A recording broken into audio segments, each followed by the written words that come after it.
By some estimates, Connecticut needs 80,000 housing units or even more. The lack of housing is driving rents through the roof. Home sales are going well above asking price because there's little or no inventory in some towns.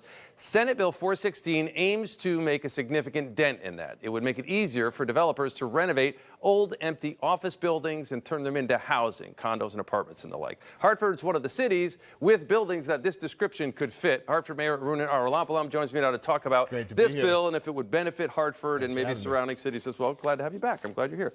So this has already happened in Hartford. This sort of could be a case study for the rest of the state. One example is a lot of this. Right, the Sonesta Hotel. Yeah.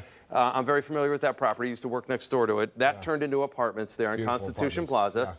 Yeah. Is it palatable? Do people come and rent these when they're renovated? If you're sitting in an old hotel, oh, that's my new home. Will people do it? Not only are they rented, but every building that goes up in our downtown is 96 to 98% full almost immediately. I mean, we've turned office buildings into new apartments. We've turned old 18th century industrial complexes at Capitol Lofts and Capewell into new apartments. We're converting all sorts of buildings, and what we're finding is huge demand. I mean, and we also, since COVID, 46% of those folks moving into those downtown apartments are coming from New York or Boston. And so people in big cities think Hartford is a cool place to live and are coming in droves. And so we're seeing an explosion in our housing.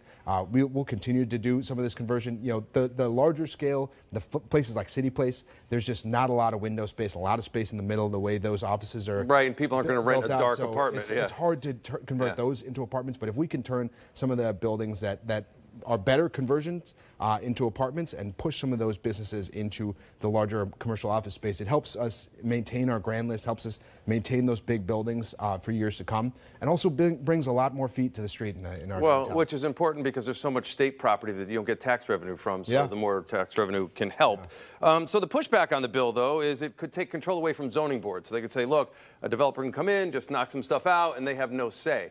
Do you feel that would be the case in Hartford, or this continues? Look, I mean, it's an interesting concept. I would look into it, but look, to the extent that it's about Hartford, I don't think we have that issue. We have seen so much conversion in the last few years. We're doing this, and we're thinking innovatively about our buildings. So, you know, I don't know which towns they feel like they need to push a little bit. It's not the city of Hartford. It's not happening with you. So I'd also heard that the Hilton was a possibility for a project like that in the future. I don't know if that's moving it's already forward. turned into housing. Oh, it is. Okay. It's part DoubleTree. Part housing now. We're converting an old, I know you're a UConn alum, we're working on a conversion potentially on an agreement to convert an office space into UConn student housing so we can get students downtown. I keep saying Hartford's a college town. We've got more undergrads in Hartford than Yale's got, than Wesleyan's got, and we're going to get some of those undergrads with feet on the street, turning our downtown into more of a college town. So full disclosure, my son's about to be an undergrad possibly at UConn. We're going to decide this week, so we'll see. All right, so when you talk about new housing, two things always come up, right? First thing is affordable housing going to be in the component? And how much? Because if there's too much, the developer can't make enough money on the project and they're just going to walk away. So how does affordable housing fit into the equation in your mind? Well, look, every project that we do still in the city of Hartford requires some level of public contribution. And so we are really intentional about making sure that these buildings that we're building, that we're building affordable components into it. We want to make sure that everybody can live in our community. And as housing prices go up, it creates a real impact on folks who have been living in this community for decades. And so we want to make sure that everyone has a place where they can call home, that Hartford doesn't become unaffordable for the residents who already live here, while also growing and continuing to reinvent ourselves, regrow and rebuild. It seems like the north end of Hartford is an important place to focus on because you already have those high-end apartments right off next to the ballpark. So you're going to need some affordable housing. Are there parcels of land where that can happen in the north end? Is there a north end development that can sort of make that happen? Affordable housing happens in large-scale apartments and also happens in these multifamilies. And there's a lot of work being done to renovate. In my prior job at the Land Bank, and so many other efforts with other great nonprofits around the city to renovate the smaller-scale apartments, the 3 units, the 6 units, and those kind of mid-size apartments. There's an exciting market rate project. You know, the North End also has very few market rate affordable market rate rental housing. And so we want to create that mix. We want to make sure that people with resources and people who need subsidized housing are able to live in the same communities, that we have that diversity, that we're bringing people together.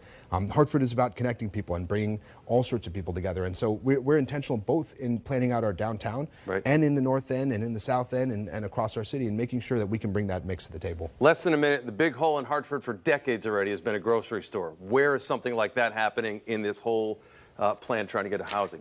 Yeah, we're working really hard. And I will tell you, I don't think one grocery store is enough. West Hartford's got 7 grocery stores. To not have, in a city twice the size, to not have any grocery stores with for most communities, it's really a travesty. And so, I think we'll see grocery stores downtown. I think we'll see grocery stores in North Hartford. And I think we're going to work intentionally on a number of kind of food options. We're going to work intentionally with some of our bodegas and corner stores to try to bring more healthy food options into people's streets and neighborhoods. There's an exciting sliding scale grocery store that Fire by Forge, if you're familiar with them buildings, Forge is building right there to bring healthy food into Frog Hollow that allows folks with food stamps to utilize that food in a partnership with Food Share. And so there's a lot of food options that we're trying to work on. There's no single silver bullet, but one grocery store I think is not enough. We got to leave it there. Yeah. Hartford Mayor, good to see you. Thank you. Mayor Arun Arulamplam.